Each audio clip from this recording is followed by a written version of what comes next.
It's Wednesday night.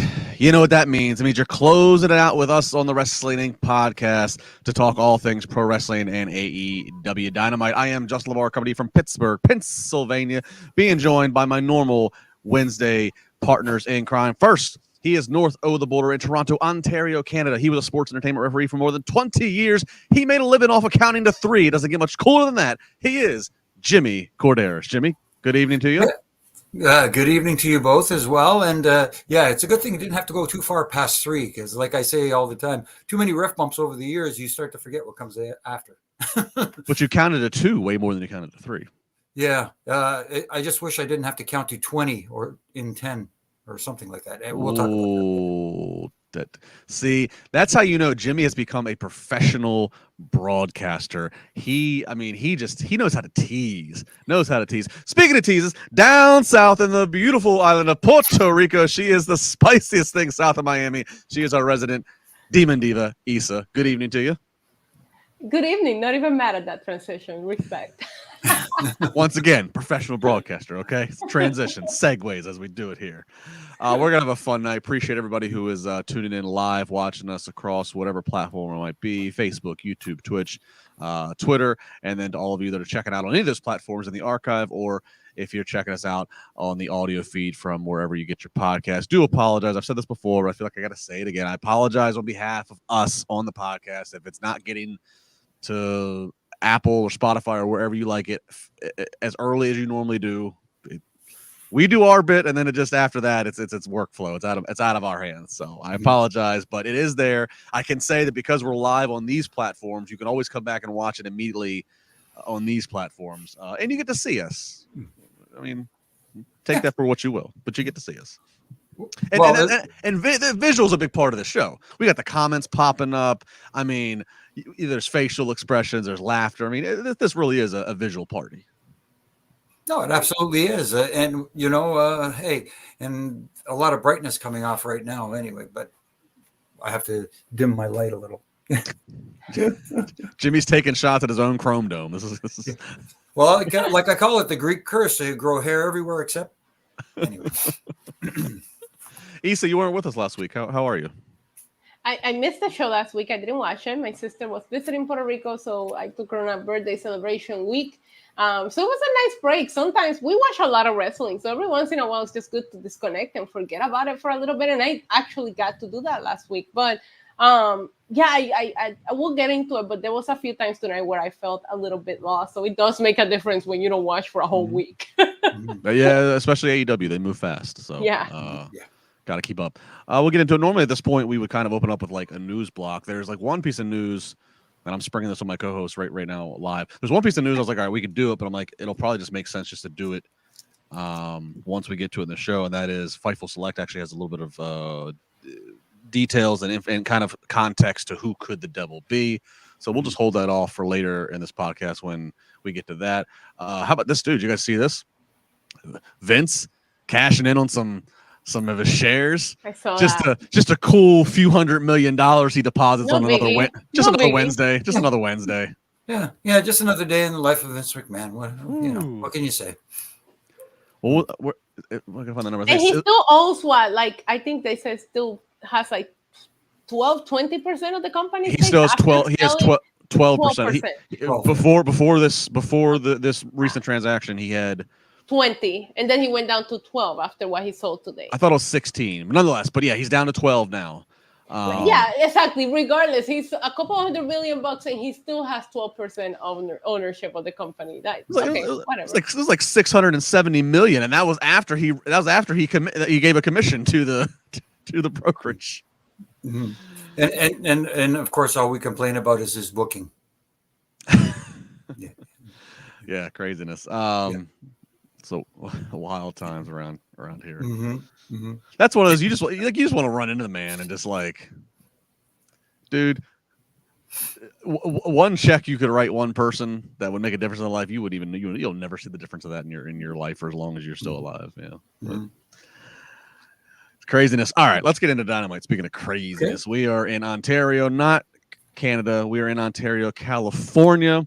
as AEW is taking up some Southern Cal residency, Ontario tonight, and then of course Kia Forum in LA Saturday for Full Gear. I were there Friday night, maybe also LA, but they're doing this 3 hour. They're doing Collision, then they're also doing Rampage, and they're doing a countdown show. So if you have nothing else to do Friday, you got a lot of wrestling you can watch. Because by the way, you also have SmackDown on too. Mm-hmm. So a lot being crammed in here with AEW as we approach what I thought would be their final pay-per-view, but they actually did clarify tonight that World's End show that's going to be on December 30th is a pay-per-view.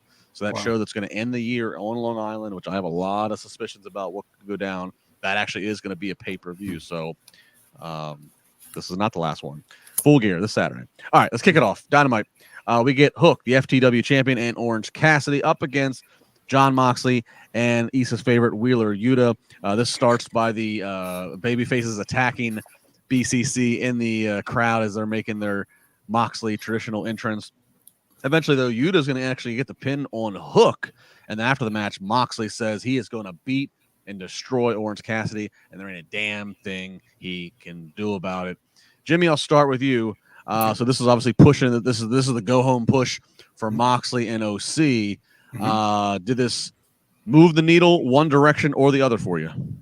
Well, it kind of did because, I want to see what happens with Moxley and OC because – we know the backstory to it, at least apparently that the title change that happened was unscheduled, for lack of a better term. So I'd like to see where they progress with this and how they this isn't like a makeup match to get the title back on Moxley. I'd like to see actually, believe it or not, Orange Cassidy retain in some form or fashion and keep this thing going a little bit. But at the same time, the one issue I had with the match, yes, I get the idea was to get you invested in what's going to happen at the pay-per-view Saturday. I like the fact that the babyfaces, I guess OC and Hook are the babyfaces here.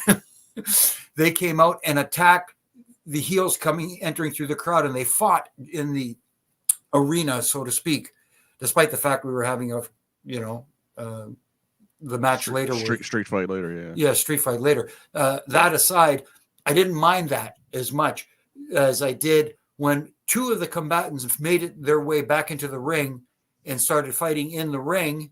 The bell rang to start the match, but the other two guys are still fighting out in the crowd.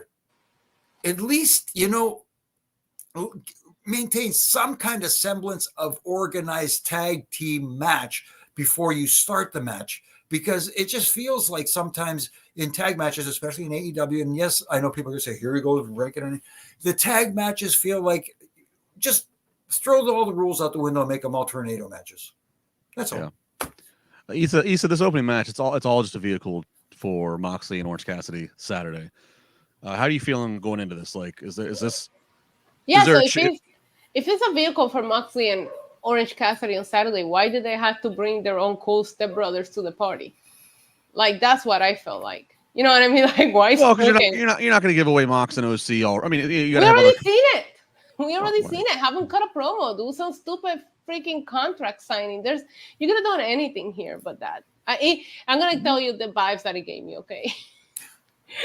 Orange Cassidy gives me the vibe of that guy that never moves out of your hometown after high school, and those are the only years that he's cool. And now his son is Hook, is that person in high school, so they're hanging out together. And then Moxley was giving me the vibe. So remember Kyle in South Park where he had to take his little brother everywhere and he couldn't?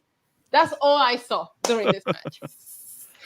I really like the Orange Cassidy Hook one though. That's yeah. That's that's what it is. You're not gonna be able to unsee it now every time you see them together. Hook's going to the hot spot bar and club with his friends, and he's Mr. Pop. Hey, Dad's coming. Dad. Yeah. Everybody has that guy in their high school that never left their hometown. He was only cool when he was in high school, and now he's trying to get his son to do the same thing. That's Orange Cassidy and Hook. Great stuff to open the show. Yeah. What do we get out of this Saturday? Like, is this like, does Orange Cassidy show us a new layer, a new level of him? Like, we've seen him at times like Hulk up, for lack of a better, we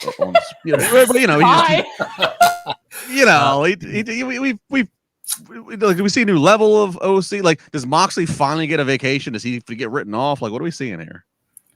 See, that's a good question. And like I said in my little tirade there, I'm curious to see where they go with this after the unintentional title change that they had previously, where OC, regained the championship. So it's very in that sense for me. It's very interesting. I don't know if the match itself got me more interested in what's going to happen.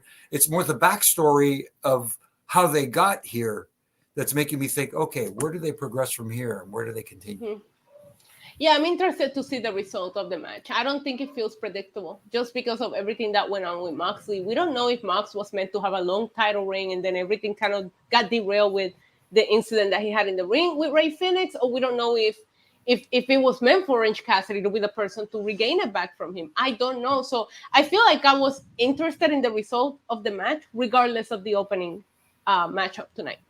Well, and again, going to my part of what fuels my question to you both about what the result is of this match Saturday is because it feels like to me, we've kind of like hinted at this, but it really feels it. I feel like the Blackpool Combat Club is more than ever kind of like, I don't know, obviously William Regal, who the namesake has been gone for almost a year now. You got Bryan Danielson, who's like injured, but he's hanging out with Tony Khan making like dream tournament announcements. Claudio's not there every week. I don't know what that's about. I don't know. It just feels like I said, it feels like it needs a bit of a reset. If nothing else. Notice how you didn't even mention Wheeler Yuta. We know what they need to do. Well, yeah. He is what he is. Yeah. Also, I know that's later on in the show, but you brought it up, and I have to ask: is it really smart to be promoting this tournament with your wrestler next to you, looking like he really can't go anymore, talking about how he's gonna be in this tournament kicking ass, and he's like, "No, you stop it, get some help." Like, what is happening here? We'll get there. Hey, look, we got that. Plus, we also got another Tony Khan tweet. We got another announcement coming, so we'll get there. He tweeted? I have him muted. Oh, do you? Yeah. Oh, then I'm gonna break some news to you later. Well, I can't wait. I mean, commentary touched on it during one match, but I know that you all sometimes have the volume down because I know you're doing your watch along. So I'll let you pass on that. I'll break some news for you a little bit. Can't wait. Yeah. Oh, I bet. All right. The other Tony Schiavone. He's in the ring. He brings out Swerve or Prince Nana. Then he brings out Hangman, and he states, so there's a rule here. Neither man can touch the other one. There can be no physicality, or they're going to be suspended for the remainder of the year, and their match of Saturday is off. So can't have any of that. And Swerve doesn't even get a word in. Hangman just snatches the mic. It starts with Tony asking Swerve, how can you even justify going to a man's house? And before we can even get to Swerve, Hangman takes the mic, and Hangman just goes on a complete run. And he says, I'm obviously summarizing here. He goes, Swerve, you're dumber now than you were 2 years ago when you got fired, meaning from WWE. He says, you're not a man. It's why your fiance and kids left you and aren't around you. Getting a little, I don't know if that's true or not, but that's craziness right there. And then he starts talking about how Prince Nana's just using you. He's making money off you. He's out here dancing and selling shirts off of your name. Then he goes back to the hotel, goes to the parking lot, and he's buying weed off of a high schooler. And then Hangman says, Nana, I'm going to beat you. I'm going to take your weed. And oh, by the way, they said I can't touch you, Swerve, but Nana, they didn't say shit about you. And then he knocks out Nana, proceeds to attack him. Security trying to break it up. But this Saturday, Texas death match, this Saturday between Swerve and Hangman. Isa, Hangman, he had some energy on this. This did feel like, okay, Swerve got personal by going to the house and all this stuff. This felt like the best attempt in one segment for Hangman to really get some edge back. Segment of the night for me. I absolutely love this. I love the heat. I think these guys have, I don't know that I'm that big of a fan of the segment of him going to his house. It came off a little bit weird, but I do like the response here from Hangman. I feel like we haven't seen that passion from Hangman in a long time, and Swerve has really brought out that Hangman that we all fell in love with and waited for 2 years for him to, reach the top of AEW. And after he lost that championship, it just kind of felt like all over the place. So I have been here for this feud. You forgot the best line. He told Nana he was gonna kick his ass and steal his weed. I popped for that. I thought that was an incredible line. But yeah, I really enjoy what Hangman did here, and I'm a fan. These guys have managed to really keep this feud hot. I'm confused about why it is a Texas match. Neither one of them is from Texas, and this is happening in California. But okay. Well, Texas and cowboys, and he's a cowboy, and I guess. Okay. Yeah, sure.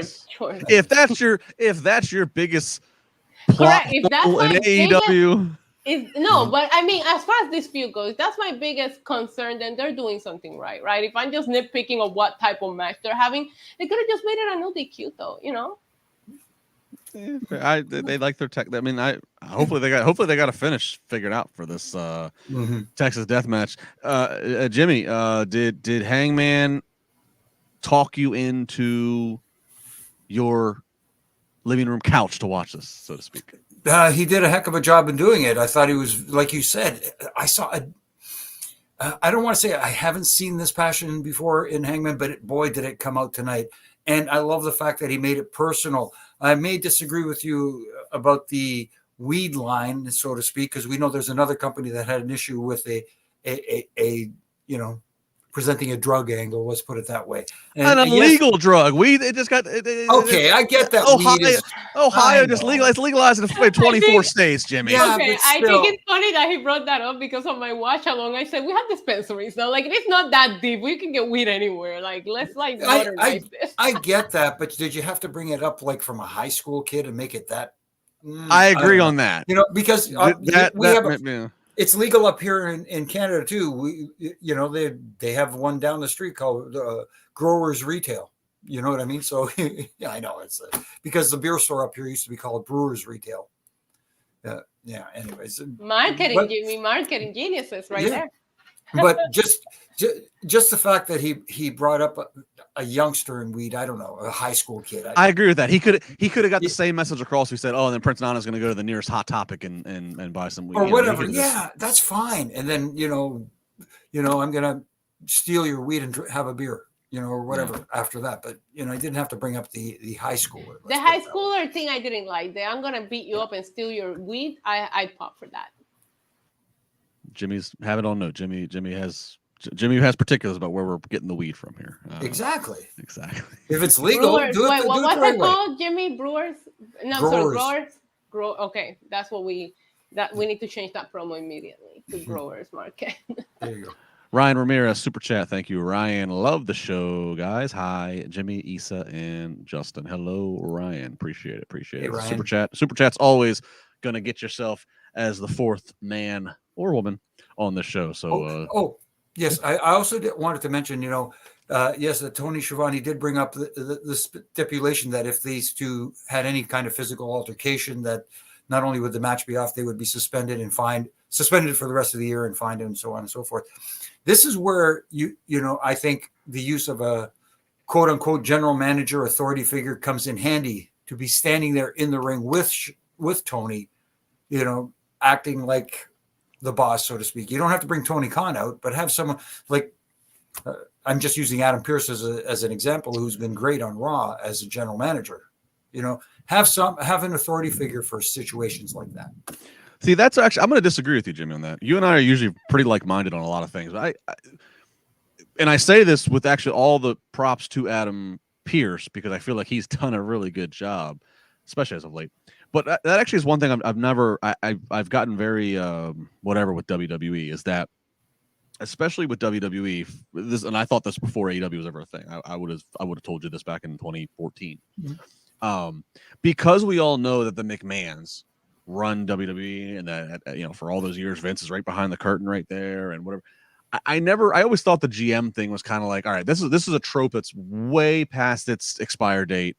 It worked maybe back in the it's way past the thing to have somebody be the surrogate decision maker when the wrestling world has gotten it overexposed and documented that person is clearly not the decision maker. And yes, I know everybody's out there playing a character, so what's one more character? But to me, it always, and especially then when the McMahons would then usurp said character and come out and say, "We hear you, fans. We're going to start making change," whatever. And so I kind of actually like that AEW just kind of we all know Tony Khan, sometimes maybe to a fault, is making all decisions and is like just whatever. So I think it's fine. Let's just have commentary say, "Yep, Tony just said the match is official." I mean, I actually think it's just a little bit. It's less work. It's less. I get your point, but it's okay to disagree, because it puts heat on then said authority figure, and then unless said authority figure is going to have matches, that's why it worked great when Vince was that authority figure, because it was like, all right, he is that, and oh, by the way, he's willing to bump, So that we're, you know, but like I don't necessarily need to see, you know, when they had Eric Bischoff and Paul Heyman in the early aughts, that worked. That was fun because okay, here's the two guys that ran the companies that were opposite to, so that worked. But then when you start to get in all the other different, you know, Baron Corbin and all the other different scenarios, we have, no, I hear. You know, no, but you got me thinking now. Can TK bump? Does he bump? Does he know? Has he trained? I'm gonna go no on that. I don't know. I'll leave it at that. I mean, he doesn't look comfortable reading off a teleprompter. Good Lord, I don't think we need to have him out there being slammed through a table. Or do we? Sorry, I couldn't resist. Or do we? I don't know. Maybe there's a thirst for that out there. Right. All right, I'll just bring this up and I'll kind of table it because again, we'll get back to it later. Roderick Strong backstage, they call Adam Cole. He says, Adam, I think MJF's the devil. He's trying to play us all here. And then Adam Cole's like, no, Roddy, maybe you're the devil. Maybe it's you. So just again, pointing fingers. Mm-hmm. All right, we get a women's match early, first hour women's match. Wow.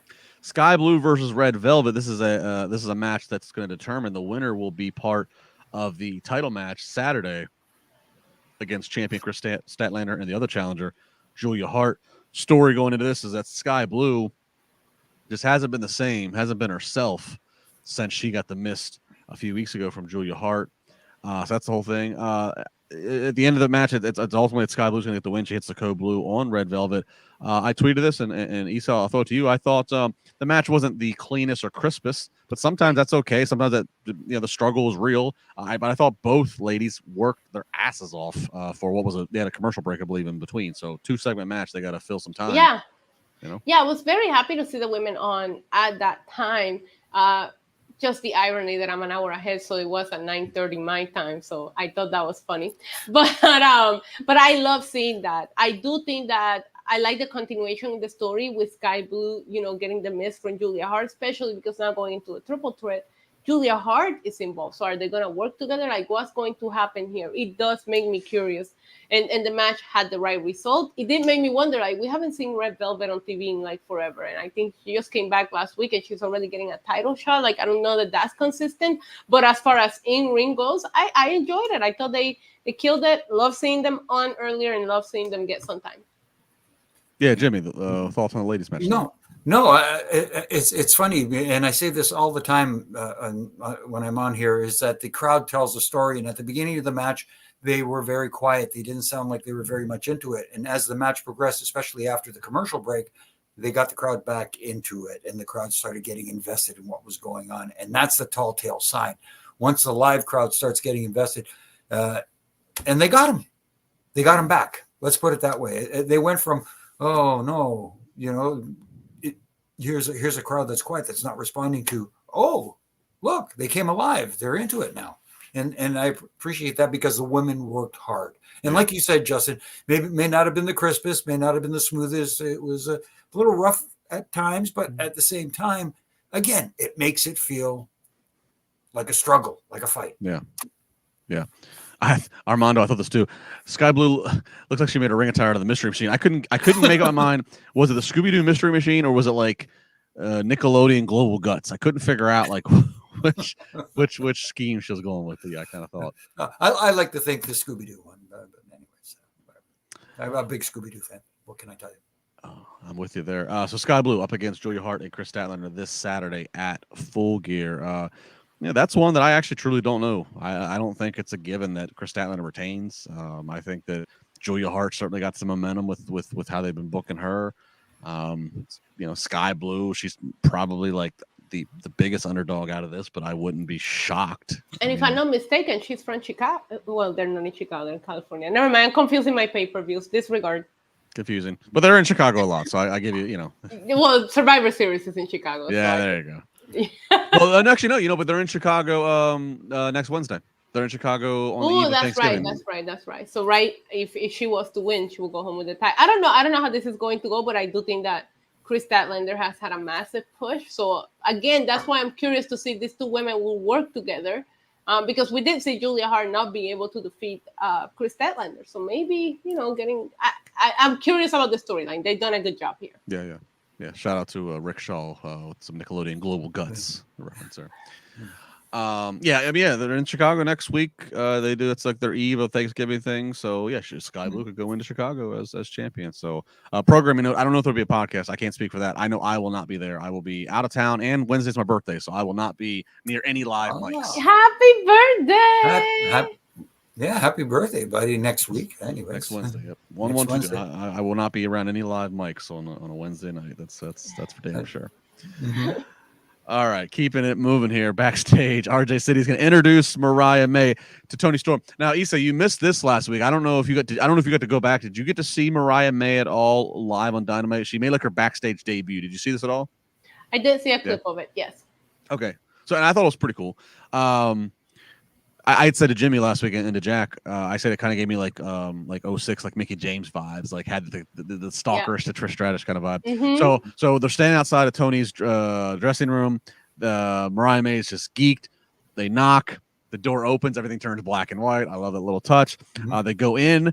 Tony is laying on the couch, cucumbers on her eyes, and Mariah just professes her love. You came from Stardom. I just came from Stardom. I love you. Blah blah blah blah. Tony's kind of oh okay, but she kind of just ignores her basically and dismisses her. Says that Luther needs to call the head of the studio, Mr. Khan, and get me a tune-up match on Friday before, of course, her title match Saturday against Hikaru Shida. Jimmy, this hit. I thought this was hit. No, it was a fun segment, and Toni Storm has dove into this persona so well that every time she's on, you are drawn to your television screen. At least I am, and if I was in the arena, I would be telling everybody around me, "Okay, be quiet. I want to hear this and watch the screen and watch the big Tron." You know what I'm saying, so to speak. So she's doing her job correctly. She's getting people invested in her. Obviously, we know she can go in the ring. That's not the question here. It's how is she going to incorporate this new character with her in-ring style? That's what I'm curious to see, especially this weekend. Isa, this hits for me. I think this is one of some of the best stuff on the women's on TV that I've seen in AEW. Loving it since Toni Storm changed her character, being a big fan of everything that she's doing. And I am also a big fan of Mariah May being here for this. I wonder if she's going to help or cost come title match on Saturday, obviously, because Shida hasn't been the world champion for so long, and her last title reign was kind of transitional, but I also feel like you'd be borderline silly not to put the title on Toni Storm right now. Everybody's watching her. All eyes are on her. So I thought I would do it, but adding Mariah could be what they could use to not put the title on Toni Storm just yet. So this addition actually did make me more interested in the match, believe it or not. But yeah, huge fan of Toni Storm. Love everything that she's doing. I agree. The Mariah May component actually makes the making your predictions that much more unpredictable, because you're right. It could go hardcore either way. It could be she's the exact reason why Toni Storm becomes champion, and she's the exact reason Toni Storm doesn't. So I agree with that. So that's kind of cool going into the match, truly not knowing. I feel even aside from the Mariah May, Toni Storm is it seems like her character's catching on again, even prior to last week to Mariah May's debut. So, I know the company obviously likes Shida. She's the first 3-time women's champion. There's some like and loyalty and whatever there, but at the end of the day, this is a business, and I just think Toni Storm is going to drum up better business and interest right now than. With you. If it was up to me, I would have Toni win, no doubt. Yeah, and the other thing too is it takes the sum of all parts to make things work, and you got to give props also. And I know I sound biased here because he is a buddy of mine, RJ City.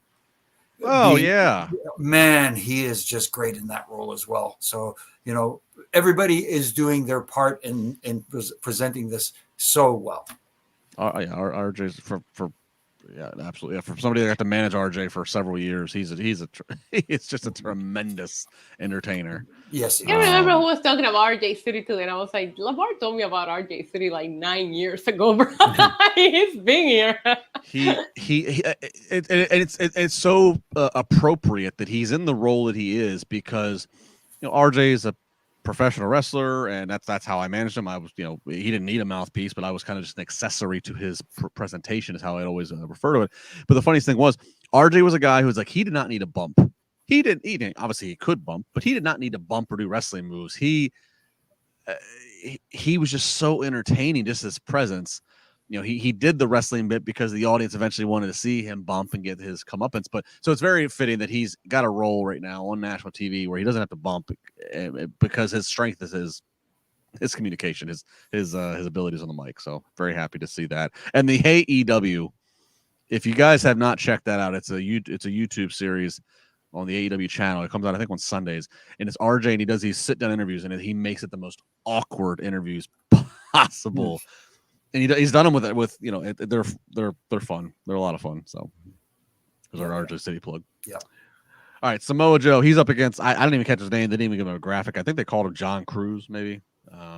But it didn't matter. Samoa Joe makes quick work of him. It was a Sunday WWF Superstars kind of match. After the match, Joe gets on the mic and says he offers his friendship against MJF, but doesn't know how long that offer is going to last. Of course, remember, MJF's also got a tag team title match because he's still the ROH tag team champion. So once again, he's doing 2 matches on this pay-per-view Saturday. So offers that, and Samoa Joe just says, look, no matter what, Samoa Joe is inevitable, basically saying that, like, I'm not going anywhere, and you run him into me it can't be avoided. Isa, Samoa Joe, he's one of many men. Again, we'll get to MJF a little bit more in a bit, but Samoa Joe, one of many men coming after MJF. And, oh, by the way, also, I know you weren't here last week. I caused quite a stir on social media, and it carried into Busted Open. Samoa Joe, he vacated his ROH TV title. It was your tweet. It was your tweet that I found out that they had Keith Lee losing just for him to relinquish the title later, and I just can't agree with that decision. I also, I mean, I would not mind the squash match if we didn't see another one later on. It kind of takes away from it. Now everybody squashes everybody. Let's just say everybody gets a 1-minute match tonight on Dynamite. So again, we saw him against MJF, but maybe rebuilding him is the way to go. But relinquishing a title doesn't seem to, I don't know. I feel like we're telling 2 complete different stories with Samoa Joe here. That's all. Yeah, Jimmy. Obviously, you were present for my rant last week. Right. Samoa Joe, but he's not holding any title because all of his focus is on MJF. Thoughts on Joe tonight, and is Joe going to be MJF's partner for the tag title match Saturday? I got a sneaking suspicion that answering the second part of your question first, that yes, he will. But again, like we talked about last week, it made that you're trying to elevate a brand like ROH, and already it has that stigma of being secondary to AEW, the AEW brand, by relinquishing that title and saying, I'm giving this title up to go after a more important one. It makes it feel unimportant. Yeah. You know what I mean? So, but yeah, I digress. What can I say? It's just, but as far as will he be MJF's partner, I'm thinking in my head down the entire roster, who could be a potential. Do they have a surprise in store for everybody, or whatever the case may be? I'd rather they continue the story with Samoa Joe saying, listen, I'll help you retain those titles, but you owe me a huge favor in the future. And that plays into that title match that he wants. They're not going to do this, but I'm going to book it. Obviously, the tag team title match will be well earlier in the night, hours before. It'll be like the first thing of the night, right? What if, MJF gets to the ring, it's time for the match, and now it's time for his partner to come down. What if his partner, dressed in all black with a devil mask? We don't find out who it is, but this man who seemingly has been doing the bidding of MJF, kind of almost basically framing MJF, so making all of us think it's MJF anyways, comes out, doesn't reveal himself, but he stands there, and he's there, and he's a body to help MJF retain said titles, and then that carries over for the rest of the night so now MJF's holding the tag titles with the unknown man who he's trying to figure out who it is. I don't know. They're doing a lot of build with this devil thing. I just wonder how far they take it. They're not going to do it that way, but that's just that's me. It's me throwing the pin right against the wall right now. There you go.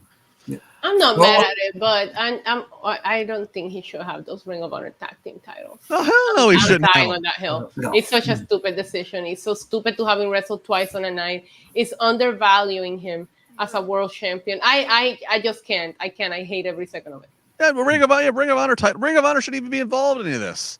Agreed. I don't even know why. Buy the tape. Okay, Tony, buy the tape library. Do what you want to do with that, but why are we trying to run 2 promotions simultaneously? It's just stupid looking. Understood. Acquire the tape library, fine. Acquire all the intellectual property, so as you put out your AEW video games, you can unlock ROH characters. All that, fine. We don't need to have ROH tapings at the end of your AEW tapings. The live crowd is burnt the F out. Well, wait till Friday when they're going to be burnt the F out. But anyway, no. That's when they go. That's when they go to Growers Retail. There you go. Oh. They won't need it if they want to relax. Take it. Never mind. Get mellowed out. All right, we got some Tony Khan announcements. Pay attention, Isa. Okay. Here we go. Yay. First one you saw tonight. It was a flashback for what happened last week on Collision, I believe. Tony standing there with Bryan Danielson. They are going to have the first ever content. I'm going to say my best Vince voice. Continental Classic. Wow. Not bad. Amazing. Thank you. 12 men, round robin. The 12 best wrestlers in the world, round robin. They're going to be fighting in all kinds of cities. They showed Pittsburgh, because they're going to be here in Pittsburgh for Collision on the same night as Survivor Series. So good luck on that one. Going to be fighting all kinds of cities. Tournament, round robin. Bryan Danielson is the first wrestler to be entered. Broken Orbital and all that aside, he is entered because he said this is the wrestling tournament he's always wanted to be in. It's going to be the best wrestling tournament ever. No, that's fine. I just hope he's ready to go. And you know what I mean? It looked horrible with that thing across his eye and the whole bit, but you know, it just, you know, you talk about personas on television. When you see Vince McMahon on television, you just felt like, okay, we know this guy's the boss. When Tony's on, it doesn't feel the same. You know, and it's just a different aura. Let's put it that way. All right, Isa. Unless you have any comments on the Continental Classic, I'll give you the breaking news from Tony earlier.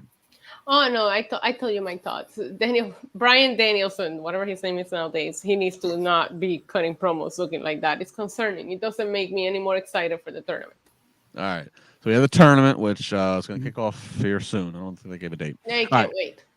Then earlier this evening, 5:34 p.m. Eastern time, Tony Khan tweeted the following. AEW has agreed to terms with one of the world's best wrestlers, a pro who was known plus respected by virtually every AEW fan. They'll come to LA to sign their contract this Saturday, 11/18 on pay-per-view at AEW Full Gear. Tony Khan has signed one of the world's best pro wrestlers that virtually every AEW fan.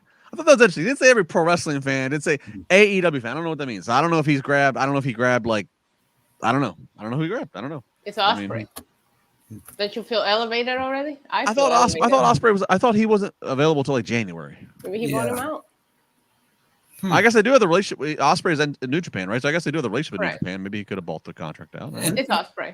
I mean, Money for Ospreay. Mercedes, Sasha Banks. I mean, He wouldn't talk about a woman wrestler that high, so no, it's not. no, oh my goodness. wait, Why? that high-end ranking or that high-end? Like, what are you trying to say that he was? No. He spoke too That highly. high-end- He said one of the best pro wrestlers every AEW fan respect. He wouldn't talk about a woman like that. So no, we know how he feels about women wrestlers. It's Ospreay. Well, there's other supposed free agents out there who have no compete clauses for a little while, so I don't know if they've been bought out. Matt Riddle. So no. Yeah, Matt Riddle. Matt was right? fired. So Yeah, I think and Dolph still same thing. They were all released, so Yeah, still so have. there's Same a with non-compete.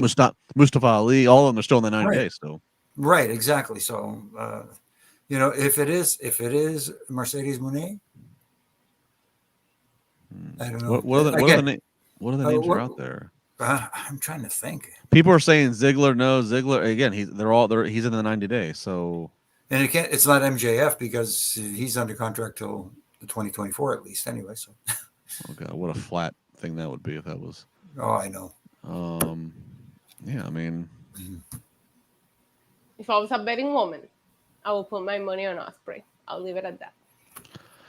I mean, even though, like I said, I didn't think Ospreay would be contractually available. That's kind of probably that kind of fits the billing of what like this would be a Tony Khan announcement. Mm-hmm.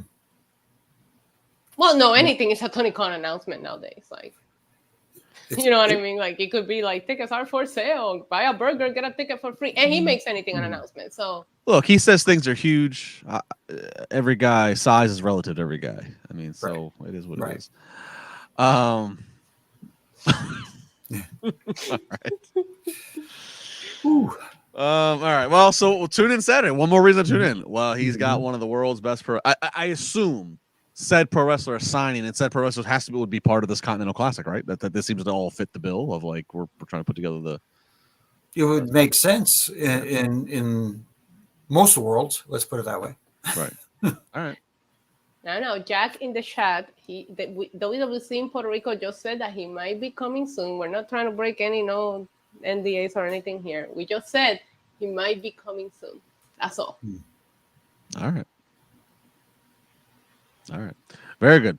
All right, let's get in some tag team match. We got Penta plus Commander versus the Young Bucks. Now, this is their backyard. We're in Ontario, California. They're from Rancho Cucamonga. There's been a lot of. I'm not gonna go like down the rabbit hole because I don't think everybody can do that kind of on their own. Everybody's got Google that's listening to the show. Mm-hmm. But been a lot of chatter about the Young Bucks. They've even been commenting on some things on social. Been a lot of just chatter about and I said this even before the chatter. I just said this in general on the show somewhere in the recent weeks. If you look at the breakdowns of segment to segment, the Young Bucks don't draw like Kenny Omega draws. Nobody draws in AEW. Well, MJF's a big. I'm within the context of AEW, but the Young Bucks are not for being part of the foundation and pillars. They don't have it doesn't feel like they have the same juice behind their brand that they did. Everybody like crap. Well, I don't know if it's that. I don't know if obviously they got into the stuff with CM Punk. I don't know if that lost them some fame. I don't know, but. Don't they book themselves like are they booking their EVPs? Are they booking themselves how bad they have to be at your that's what your moment? No, but that's kind of what I'm getting at. They're EVPs supposedly, but I don't think I don't think they have a lot of hand in the booking, and then I wonder how that makes them feel, and I don't know. I mean, I'm doing a lot of speculating, but what I do know is they've commented on some. Basically. I'll give you this one. There was something. There was something about I think it was one of the brothers. I forget which one. There was an Instagram post about their tag match they're having at Full Gear, and somebody was like, "Oh, this is supposed to be worth $50 of buying a pay per view," and then the Young Buck commented or replied is it was either that or we weren't going to be on the show. Something I'm paraphrasing, but so that sounded like a little bit of bitterness towards the booking, either that or we weren't going to be on the show. So I don't know. Right. Just throwing that out there. But Young Bucks versus Penta and Commanders. The Bucks end up getting the win. But then the real deal here is post-match, they cut a promo backstage. They're just doing it because they use some heel tactics in the match. So it's are they heels? Are they face? Where are they now? They don't care about the rules anymore. They don't give a damn anymore. They're kind of they're over it. They're so kind of playing towards what I just said here. They're kind of things are not kumbaya. And then here comes Omega and Jericho. They confront them. Buck's still not happy that Omega's hanging out with Jericho. He's got a match later. Then they basically kind of half attack Jericho from behind, and it's a big old melee. Jimmy, the Young Bucks, once touted as one of the next big things. They're again EVPs of AEW, but this does feel like they're in a weird space. Yeah, it's kind of. I don't want to make this comparison. It's almost like Alpha Academy. Alpha Academy is an over team that just doesn't have a direction, so to speak. And that's what it feels like here in a different way. The Young Bucks right now, yes, they are well known. They cater to that audience like they did in their match tonight. But at the same time, they just feel like they're directionless.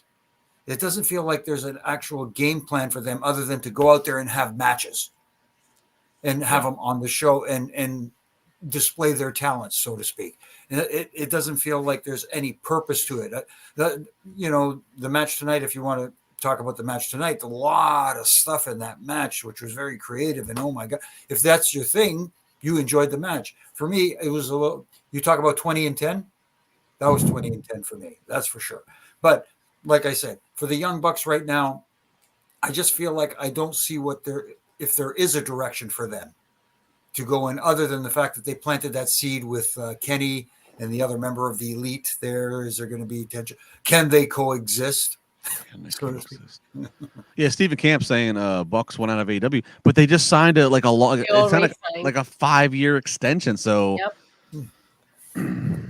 I mean, granted, we saw Cody Rhodes up and leave, so I mean, it's not to say it can't be done, but I don't know what's going on there. Isa, what do you make of the young Bucks right now? You want to know what the disconnect is? The disconnect comes from, maybe they might not be drawing when it comes to audiences or tickets, but they do have something that's successful, and that is being the Elite. I mean, that they went as far as to even announcing All Elite Wrestling on that YouTube show. It's big. They have a crowd. They get a lot of views every week, and anybody that watches that are fans of them are never gonna buy that the Young Bucks and Kenny Omega are not getting along. So the only people that they attract are not going to fall for this storyline. Ain't nobody believing that they're not getting along and that Kenny Omega is gonna pick Jericho over the Young Bucks. Is stupid. If you're wasting my time, I'd rather them not be on the show if that's the only story you could come up with. Who are the tag team champions? I don't even know. The tag champions? Yeah. Oh, look at how long it's taking you to remember. Yeah, exactly. Right. It's Big Bill and Ricky Starks, FYI. Yes. Oh, damn. Yeah. Man. Exactly. Man. So it's not the Young Bucks. They had the hottest tag team division in all of wrestling a couple of years ago. And right now, we don't even know who the tag champs are. We know who the Ring of Honor tag team champions are because that's what matters, right? All right, I'm done talking. Remind me of don't keep your spunk there, my lady. Keep your spunk on the Bucks Kenny thing, because I'm going to revisit that here in a few minutes. All right, so man, you're right, man. Damn, Big Bill got tag title. I can't even remember that. Woo! Wow, man, caught you slipping, bro. See, I had trouble remembering as well. So it's man, Big Bill needs to get back to WWE. Give him and Enzo a second chance. Why not? That's either that or now that you said it, Tony Khan's going to bring Enzo back in to AEW. Nah, Tony won't bring in Enzo. You don't think so? He won't bring in Enzo. Okay. No. All right, we got the Guns versus. This is a question. I don't know who the fuck. I don't know who they play. The Guns versus whomever. The Guns win. They got a promo. It's very. This was. I know we're pushing Bullet Club Gold and everything. I get it. But this was kind of like unnecessary, especially given how the show ended. This was kind of a waste of a few minutes. We probably could have fit something else into this, but it is what it is. I'm not even gonna ask you guys your comments for it. Doesn't matter. Wardlow video. Wardlow. He says that he sees fear in the devil's eyes. MJF's days are numbered. He's gonna make the devil his bitch. Fighting words, Isa. Wardlow got fighting words. Yeah, but he still looks like a crypto bro on YouTube that will scam you into investing your money in a bad crypto coin. That haircut is not it. I'm sorry. Bro, the haircut distracted you from all that. Freaking crypto channels, and you're gonna be like, "Damn it, she's right." The haircut that distracted you from the whole thing.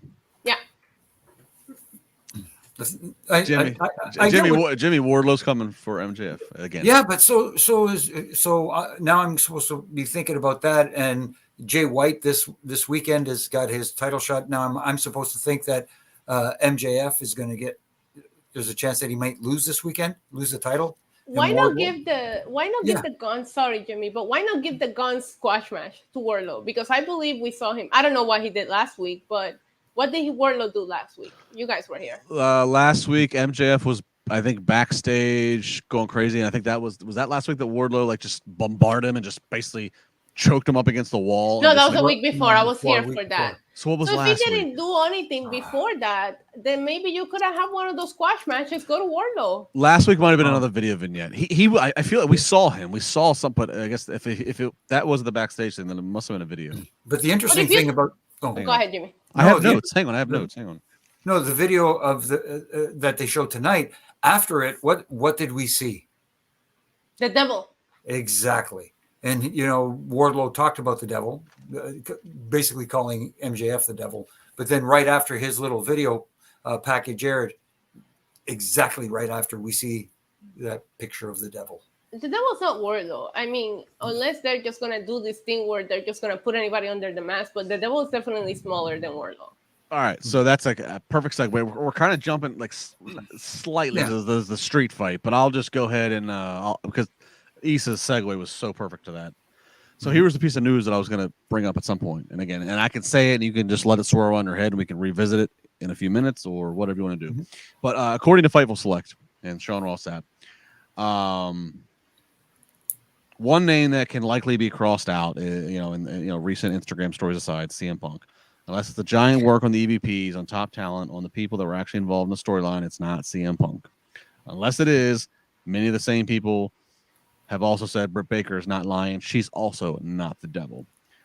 According to SAP, the wrestlers currently under the mask that have been filming these devil segments are the wrestlers that will be revealed as the actual identities. It's not like we just have stand-in extras, stand-in indie talent, and it's whatever. So somebody's 6 foot in the promo, but it's going to be 7 foot when they reveal it. So to Isa's point, if you want to get crazy on your screen grabs, if you freeze these segments of the devil and his other people, if you look at body type and size, supposedly that is the people under the mask that will be revealed. So, they're the wait. So the news article is that it's not CM Punk, it's not Britt Baker. That's the news. That's the news article. But the real point of it is, think about. I know what you're saying. But think about we all want to forget it because it was during terrible times. But like Retribution in WWE, we saw like 60 different people as Retribution, all different shapes and sizes, and then eventually got revealed to be like 4 people, right? It was like Ali and Mace and what like it was, but like supposedly when we saw the devil and all them attack Acclaimed at the end of last week, again, I know you weren't here, Isa, but I'm sure you heard about it. If you look at the body types, whoever's going to be revealed that was them under the masks and and I appreciate that because that's what I just told you. It's not Wardlow. This person is way too small to be Wardlow. Right. I have actually been paying attention to the body type under the mask. I'll give you my guess in a minute when we get back to MJF in a second. Based upon the body type and what I've seen and where things are, I'll give you my guess. But I'm curious because there's a lot of speculation out there, a lot of rumors. Somebody's been teasing on their social media platform lately. Not only that, but other stuff too. So I'm curious to hear who your thoughts are because I've been trying to think about this, and it's like it's got to be somebody. Somebody's been teasing as the devil. Well, teasing. Someone is hoping, at least, anyways. Okay. All right. Well, hold on. I don't know who that is. Hold on to that. All right, real quick. Let's do this. Let's do the main event street fight here. Okay. We got the Don Callis family, Powerhouse Hobbs, Takeshita, Kyle Fletcher, and they outsourced Brian Cage. He's on loan from the. Why is he there? Because they needed a 4th body, so he's on loan from the Mogul Embassy. Naturally. Okay. He's the guy that's interest or interest free. He's the guy that's going to take the pin. Spoiler alert. It's them up against. So great loan there, Don. Up against Jericho, Omega, Kota Ibushi, and Paul White. Fun fact: Paul White never makes it to the ring. He never gets off the stage. He fights on the stage. He then gets backstage. Eventually, he gets slammed through a car. He's out of the commission, so it's like a 4-on-3 the whole time. We get big tables. He was out of this planet. He didn't move. No kidding. And really quickly, it was interesting. I thought that Jericho was we're both wearing suits. But anyway, I think it's also part of the cross promotion. Remember, it's cross promotion with the video game. That video game character. I think that's part of it too. Okay. But anyways, table spots. Jericho fights up in the concession stands. Eventually, Jericho and Omega duct tape Powerhouse Hobbs arms and mouth to the ropes. The two kind of neutralize him, and Kenny Omega gets the victory on Brian Cage with the one-winged angel. Jimmy, obviously, there's absolutely no rules here. There's no tags. There's nothing. All there is to do is count to 3. Mhm. We've seen these cross promotional matches. It's AEW does them. They're usually all over the place. They're a lot of just chaos. They are a lot of 20 and 10. It's almost by design. But Kenny Omega gets the win. Is going into Saturday. Omega and Jericho up against the Young Bucks. Right. Thoughts on where we are at this point? It's interesting. Again, they planted the seed earlier, and we get the fighting all over the building. There's so much going on. Like you said, 20 and 10. There's too much to follow sometimes, and that makes it difficult because you forget a lot of stuff that's going on. I'm trying to remember stuff that happened in the match, and I'm trying to, and it's making me forget about what the actual stipulation is. That now these guys are going to go on to face at the pay-per-view. They're going to face. Oh my goodness, I'm lost here. Why did I get lost? Jericho and oh my goodness, Jericho and Omega. Yeah, they're calling themselves the Golden Shower or something like that. Yeah, the Golden Jets. The Golden Jets. Let's put it that. Which is because they're both from Winnipeg, and the Winnipeg Jets are the hockey team there. So that's the correlation I'm trying to make of this, at least, anyways. And you know what? If they have the match prior to that, right? To the pay-per-view? Yeah. Okay. Sorry. LaBar is done with me, Jimmy. I'm sorry. Okay. Jimmy's trying to make like an articulate point, and I'm just I can't even like I'm no. It's like Crown Royal. Hang on. Jimmy, you deserve more. Hang on. No. Oh no, don't do that. What happened here? I feel like I'm all alone. Please make your point in peace. No, go ahead. No, go ahead. My point is that I don't even know what my point is anymore. I got lost because of all that's going on. It's an interesting stipulation put to this match that they're having before the pay-per-view. That's where I'm finding it interesting that if Jericho and Kenny win their match, never mind. There's too much going on. Issa and I were being immature, so I was like, I was trying to give you the stage. No, that's cool. I'm sorry. It is cool. I was trying to give you the stage so you could make your point. No, it's just because, like I said, all the stuff going on in the match made me forget about all the stuff that's going on later.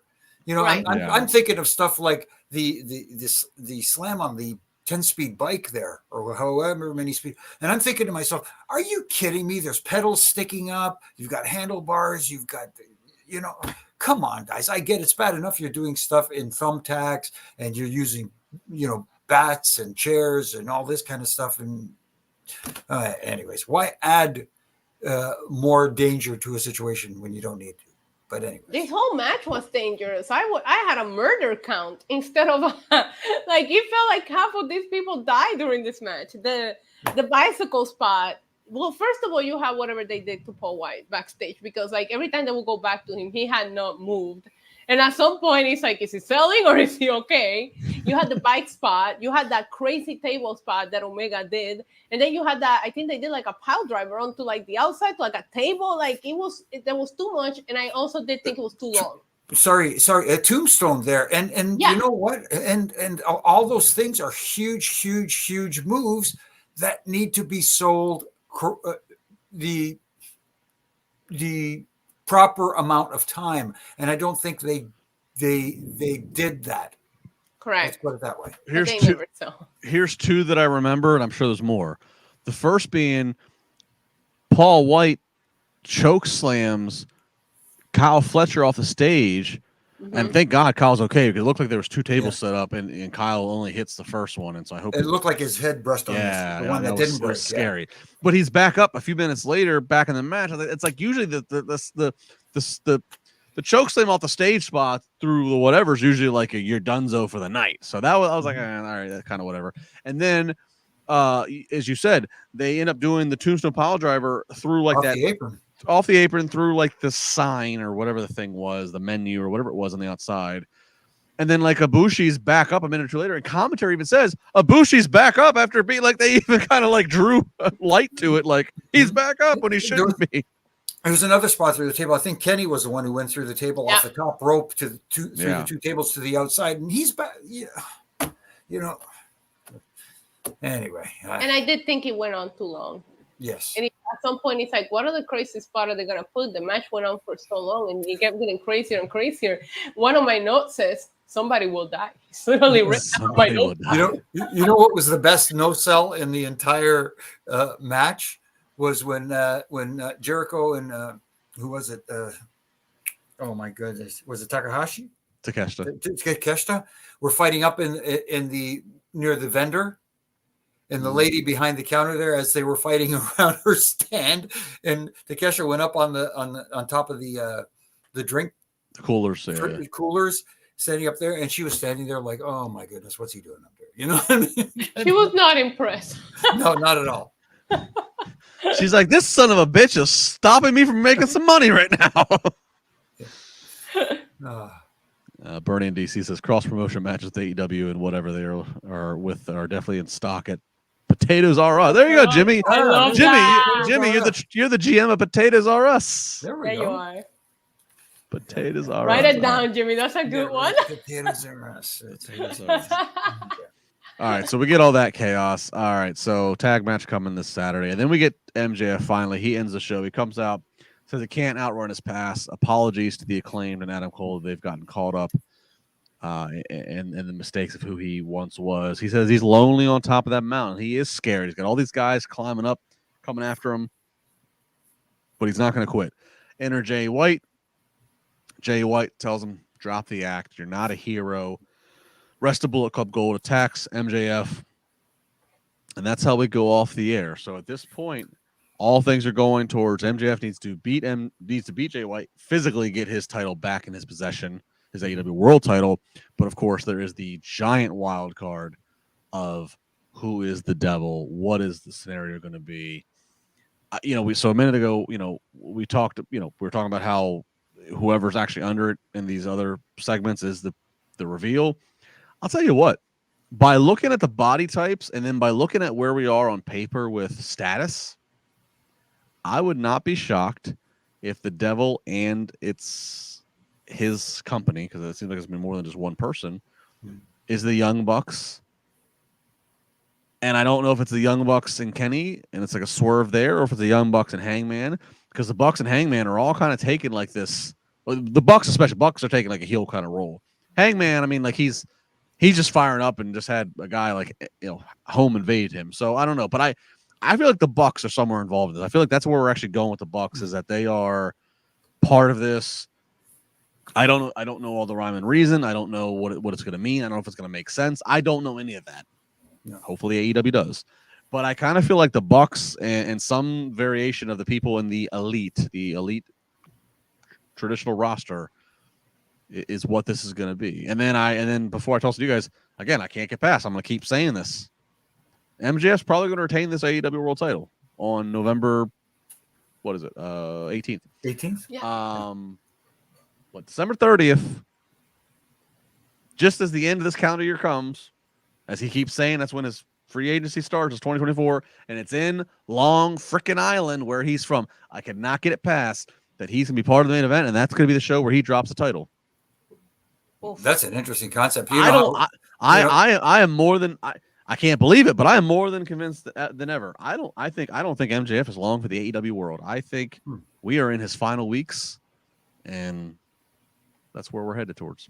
You could be right, and if that's the case, it'll be a big blow to that company. And as I've stated many times, yes, we may critique them a lot, but at the same time, we want them to succeed for the betterment of the industry as a whole. You know what I mean? But at the same time, isn't he someone who said from a young age he wanted to be a part of the WWE? That was his goal, to make it there. So I could see them wanting to bring him in, but where does that, think of all the possibilities if that were to happen. And that being said, now I'm regressing into something else, going back to the devil thing and who's behind the mask. I'm trying to think that whoever the reveal ends up being has to be a huge impact. has to make a statement, has to be like make people gasp, or make people like a punch in the face, so to speak. And I'm trying to think down that roster and who that could be, and I'm not thinking of anybody right now. Well, look, at least without us going crazy as your options, it's not going to be. I mean, it's not going to be Roderick Strong. I mean, what a fart that would be. That, like, Roddy's accusing everybody else of being the devil, and Adam Cole's even said, "Oh, Roddy, maybe you're the devil." I mean, that would fall flat. What are your options of who it really could be? If it's physically the same person, it's not Wardlow. Right. And plus, Wardlow's.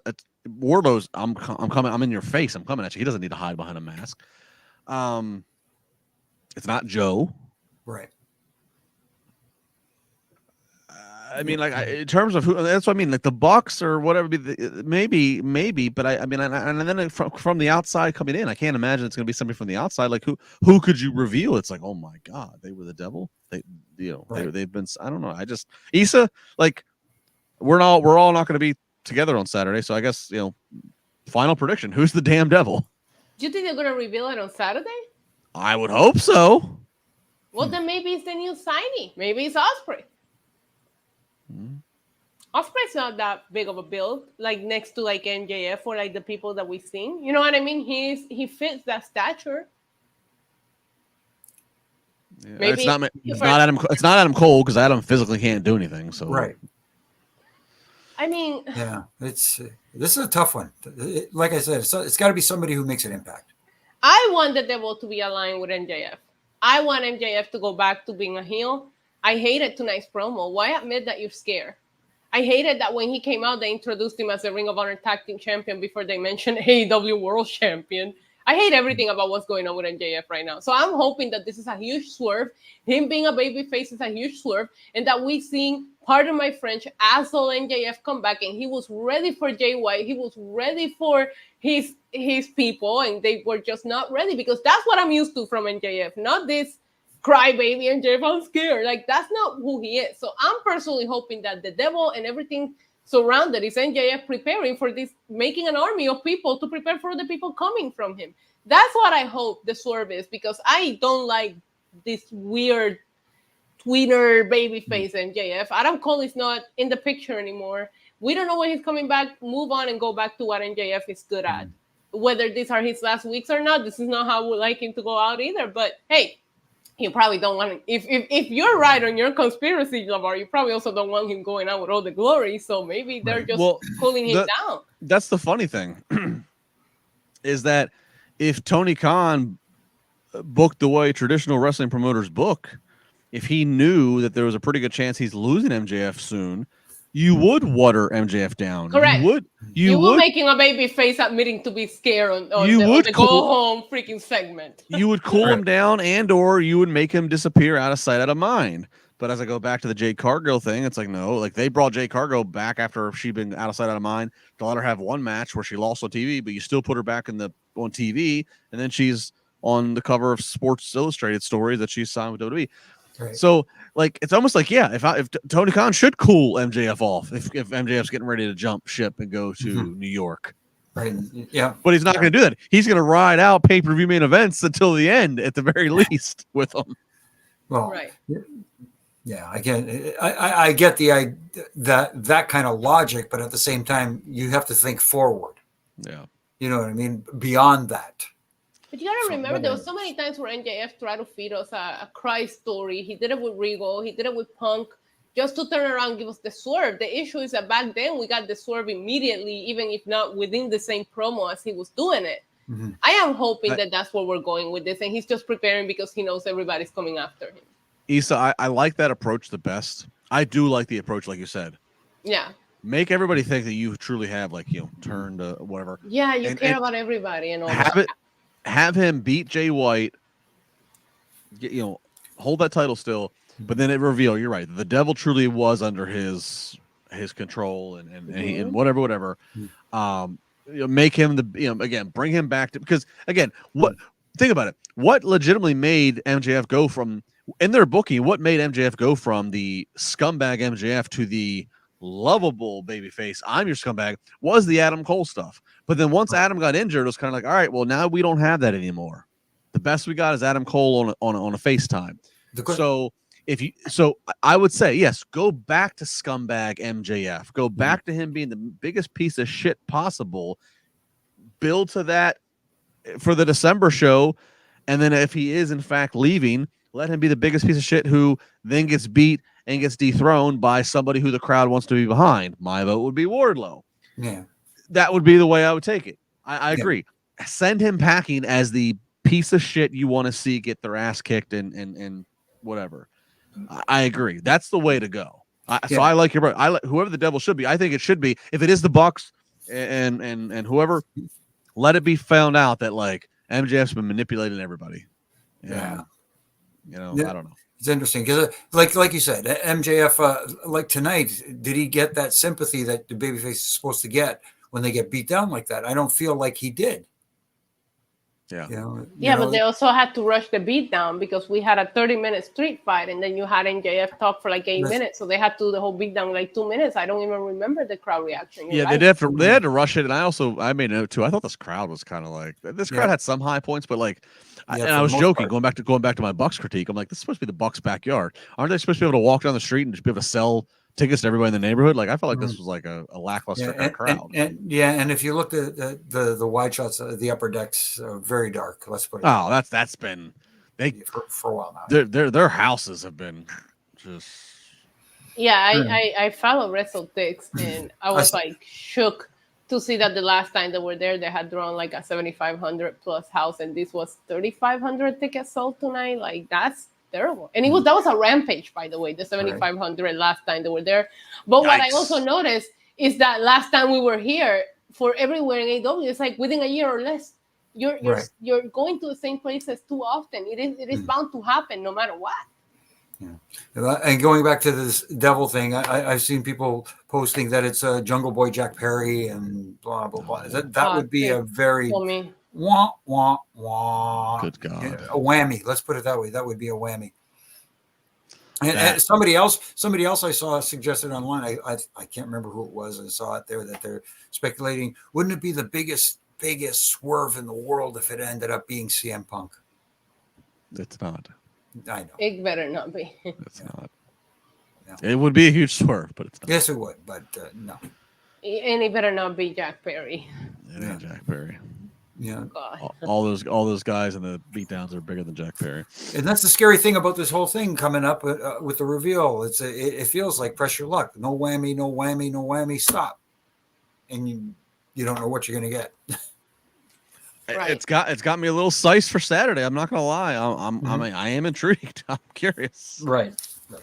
But is it for the right reasons? That's the thing. If they don't reveal the devil on Saturday, though, are we dragging it for too long? No, you're right. I assume we'll get the reveal on Saturday, but I guess you're right. Like they could have the devil under the mask do something, help MJF retain. And then it's like we drag it out to where it's like tune in to Wednesday, they could drag it out. You're right. They could. As long as it isn't the old Vince McMahon thing with Tony Khan doing it was me, MJF, it was me all along. God, please don't you put that evil on me, Jimmy Korderas. Oh, sorry. All right. So that was Dynamite coming to you from Ontario, not Canada. Isa, final thoughts, cheap promotion. Don't mention golden showers. Go. I really enjoyed the Hangman Page segment and promo tonight. And I did think that I feel a lot of the matches that I was invested in, I became a lot more invested tonight. So you got to isn't that the job of a go-home show? But I also feel like it paced weird and there was a lot of clustered things going on. But I enjoyed tonight's Dynamite for what it was. You guys can find me on NYC Demon Diva, especially over here on YouTube. I will be doing a watch along of Full Gear, so I'm gonna be putting out a bingo card. We're gonna play Full Gear bingo. It's a blast. So NYC Demon Diva, go subscribe. Let's watch Full Gear together. Oh, that's gonna be lit. Tremendous. Jimmy, go ahead. I thought tonight's episode was okay, and like Isa said, there's some things that I'm interested in seeing, but am I wanting to see them for the right reasons? That's the thing. But at the end of the day, it doesn't matter. They're still making me want to see them. And as far as where you can catch me, obviously here on Wednesday nights with both of you, and Triple J on Monday nights after Raw. And you can catch me on the Reffin' It Up podcast with my good brother in stripes, Brian Hebner, and RJ, who keeps the glue together. And this week we had a special guest. SoCal Val was with us, and we had a lot of fun talking to her. It was awesome. And again, from Monday to Friday on all my social media platforms, you can catch me doing my ref and rants. They're only a minute long. Again, they're little critiques, not to tear down, but to, as I like to say, help tighten screws that I believe need to be tightened. And I try to have a little fun with them too, as well. Very good. Very good. Yeah, tonight's show, there are actual parts. Hangman and Swerve, the stuff we're talking about, the Devil, even the women's match, both the title match with Chris Statlander and, of course, Toni Storm with Sheeta. I am intrigued. I truly have like intrigue of what are we doing. Now, the show might be done, and I might be going, holy shit, and just, yeah, and what are we doing? But I am intrigued. I don't even know if I'm going to watch the show live. I don't know how my Saturday's going to play out, but I might, no matter where I am in life come Saturday, I might have this baby by my side. I might just have Isa's watch along up, and I'll just kind of like interpret what's going on just by hearing the Demon Diva getting spicy and sassy Saturday night, as she's known to do. So it is what it is. I don't know if I'm not going to give a grade. I don't know where I'm at with AEW. I'm all over the place with AEW, but I'm interested. Saturday, we'll see what happens. Cool. At Just LaBar, across the socials. Mondays, Wednesdays here on Wrestling Inc. Podcasts. Friday mornings, Spar with LaBar on Busted Open Radio. Myself, Thunder Rosa, and Dave LaGreca. Catch it there, channel 156. And big announcements coming soon. Tease. That's gonna do it for tonight. Big thanks to everybody again in the live chat. Thanks to everybody who checks us out after the fact, video or audio. Do what you got to do, and be safe. Like, comment, share, do all the good things. I will next see you guys here on Wrestling Inc. next Monday night. So be safe, and that's it.